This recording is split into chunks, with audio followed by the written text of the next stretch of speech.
ఉమ్మడి తూర్పు గోదావరి జిల్లాలో టీడీపీ నేతలు బరి తెగిస్తున్నారు. కోడి పందాల కోసం పెద్ద ఎత్తున బరులు సిద్ధం చేస్తున్నారు. దాదాపు 10 లక్షల రూపాయల వరకు ఖర్చు చేసి ఒక్కో బరి ఏర్పాటు చేస్తున్నారు. ముఖ్యంగా రాజానగరం నియోజకవర్గంలో భారీ బెట్టింగులకు అంతా రెడీ అయిపోయింది. లక్షలు చేతులు మారనున్నాయి. అంతేకాదు కోడి పందాల బరుల దగ్గర గుండాట, పేకాట, మద్యం అమ్మకాలకు ఏర్పాట్లు కూడా చేసుకున్నారు. టీడీపీ నేతల కనుసన్నల్లో ఏర్పాట్లు జరుగుతుండటంతో పోలీసులు చూసి చూడనట్లు వ్యవహరిస్తున్నారు. అయితే తూతు మంత్రంగా చిన్న చిన్న బరులు తొలగించారు పోలీసులు. కూటమి నేతలకు చెందిన బరులపై చర్యలు తీసుకోవడం లేదు.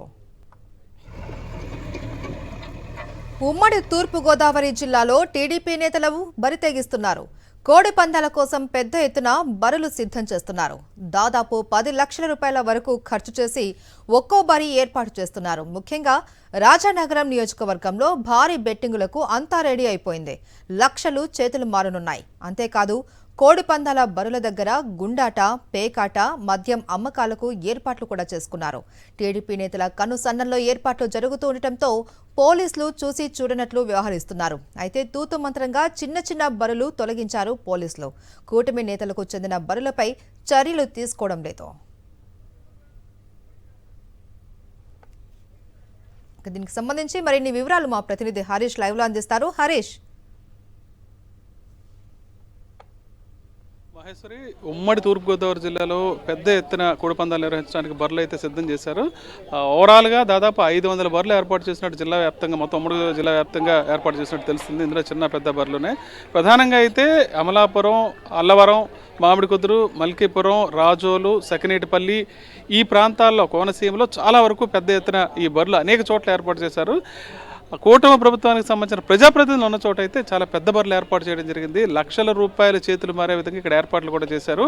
పేరుకు సాంప్రదాయంగా పెట్టే కోడి పందాలైనా సరే దాని చాటున గుండాట్లు, జోదం, ఇతరత్ర పేకాట ఏర్పాట్లు అన్ని కూడా పెద్ద ఎత్తున ఏర్పాట్లు నిర్వహించడానికి ఏర్పాట్లు జరిగిపోయాయి. మరోవైపు వైఎస్ఆర్సీపీకి సంబంధించిన నాయకులు అయితే అసలు జోదంతో సంబంధం లేకుండా ఈ సంక్రాంతిని క్రికెట్ పోటీలు నిర్వహిస్తున్నారు. దీనికి సంబంధించి మార్గాన్ని భారత్ ఈ పోటీలు నిర్వహిస్తున్నారు. ఎలా చేస్తున్నారు ఈసారి పోటీలు? గతంలో ఎలా జరిగినాయి, ఇప్పుడు ఎలా జరుగుతున్నాయి? ఇప్పుడు కూటమి ప్రభుత్వంలో అయితే అన్ని చోట్ల కూడా పెద్ద ఎత్తున గుండాట, పేకట్లు నిర్వహించడానికి అయితే అదేవిధంగా కోడి పందాల బర్రెలు ఒక అంశం అండి. మీరు లక్షల రూపాయలు చేతులు మారిందని తప్పు చెప్తా ఉన్నారు. కోట్ల రూపాయలు చేతులు మారుతూ ఉన్నాయి. మరి ఇప్పుడు ఈ కూటమి ప్రభుత్వం వచ్చినప్పుడు వీళ్ళకి ప్రతిరోజు పండగే. ఎవరికి పండగ అండి? మందుబాబులకి, పేకాట రాయలకి, వీళ్ళందరూ బెట్టింగ్లు చేసే వాళ్ళకి ప్రతిరోజు పండగే. అసలు పండగతో సంబంధం లేకుండా రాజమండ్రిలో బ్రాకెట్లు ఆడిస్తున్నారు, పేకాట క్లబ్బులు జరుపుతూ ఉన్నారు. మేము దాని గురించి పోరాడుతూనే ఉన్నాము. ఎస్పీ గారికి పలుమార్లు కంప్లైంట్ చేసాం. అయినప్పటికీ కూడా ఇక్కడ రాజమండ్రిలో పేకాట క్లబ్బులు నడుస్తూ ఉన్నాయి. మరి పండగ పేరు చెప్పి మరి ఏ రకమైన కార్యక్రమం జరుగుతుంది? గతంలో జగన్మోహన్ రెడ్డి గారి ప్రభుత్వంలో, ప్రత్యేకించి తూర్పుగోదావరి జిల్లాలో సుధీర్ కుమార్ రెడ్డి గారు ఎస్పీ కింద ఉన్నప్పుడు మొత్తం అన్నీ కూడా బంద్ చేయించిన కార్యక్రమం.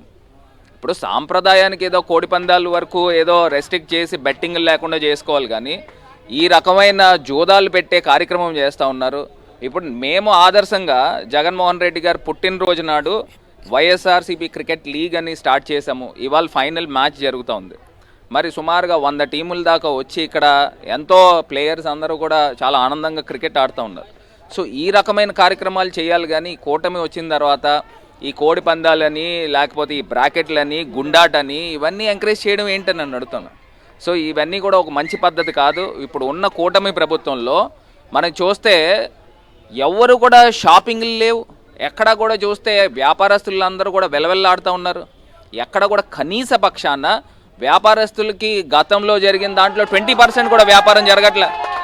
మరి ఇంత దారుణంగా ఉన్న పరిస్థితులు కనబడుతూ ఉన్నాయి. వ్యాపారస్తులు అందరూ కూడా ఒక్కసారి మీరు వెళ్ళి చూపించండి. మేము ఇదివరకు రాజమండ్రి కోటగుమ్మం అంటే ఇసుకేస్తే రాలని విధంగా ఉండేది. ఇప్పుడు కార్లు కూడా వెళ్ళిపోయే పరిస్థితులు కనబడుతూ ఉన్నాయి. అంటే ఎవరికి కూడా వ్యాపారాలు లేవు. ఇంత దారుణమైన పరిస్థితులు ఉన్నాయి. గతంలో జగనన్న ఏదో ఒక స్కీమ్ పేరు మీద ప్రజల చేతుల్లో డబ్బులు ఉంటా ఉండే. ఇప్పుడు పండగ వచ్చి ఉంటే అమ్మఒడి వచ్చి ఉండేది. మరి షాపులు కానీ ఇవన్నీ కూడా కిటకిటలు ఆడుతూ ఉండేవి. ఇప్పుడు సర్క్యులేషన్ అనేది జరుగుతూ ఉండాలి. ఇప్పుడు మనం చూసాం జిఎస్టీ కలెక్షన్ కూడా పోయిన నెల 400 కోట్ల రూపాయలు తగ్గిపోయిన పరిస్థితులు. సో ఎక్కడా కూడా వ్యాపారాలు లేవు.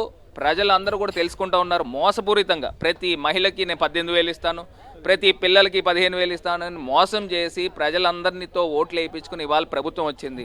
తిరుపతి స్టాంపేడ్ చూసాం, ఎక్కడ కూడా పండుగ అనేది ప్రజల్లో కనబట్టలేదు. ఆంధ్రప్రదేశ్లో అయితే మరీ ఘోరంగా ఉంది. కూటమి ప్రభుత్వం అధికారంలోకి వచ్చిన తర్వాత ఏ రకమైన ఇబ్బందులు ప్రజలు ఎదుర్కొంటారన్న విషయాన్ని స్పష్టంగా మార్గాన్ని భరత్ చెప్తున్నారు. Maheshwari. Right, thank you Harish.